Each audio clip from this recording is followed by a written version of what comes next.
Hello. Hello, আজকে তো তুমি অনেক খুশি তাই না? হ্যাঁ, আমি খুশি। আর খুশি হবার কারণটা দেখিয়ে দেই। হ্যাঁ, দেখে দাও।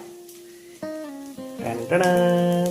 এটা হলো মাশরুম ভাজা। শিলচরে আসার অনেক দিন পর মাশরুম খাওয়ার কপালটা হলো আমার। ধর্মনগরে থাকতে অনেকদিন খেতাম, কিন্তু শিলচরে আসার পর এই প্রথমবার। আচ্ছা, তুমি আগে কি বলতে যখন আমি বলতাম মাশরুম ভাজা আমার খুব ভালো লাগে, আমার প্রিয়? তুমি কি বলতে? কি কি জঙ্গলি ছাতা খাও তুমি? হ্যাঁ, সত্যি কিন্তু আমি বিয়ের আগে কোনোদিন খাইনি। একবার খেয়েছিলাম আমার শ্বশুর বাড়িতে থাকার সময়। সেই স্বাদ লেগেছে, আমারও ফেভারিট হয়ে গেছে। আচ্ছা, এখন প্রতি মাসেই চলবে কিন্তু ওকে। কমসে কম দুবার। না বলবে না, ঠিক আছে? না বলার কোনো রিজনই নেই, এখন তো আমারও ফেভারিট হয়ে গেছে না। কত ভালো লাগে না যখন একই চয়েস হয় দুজনের।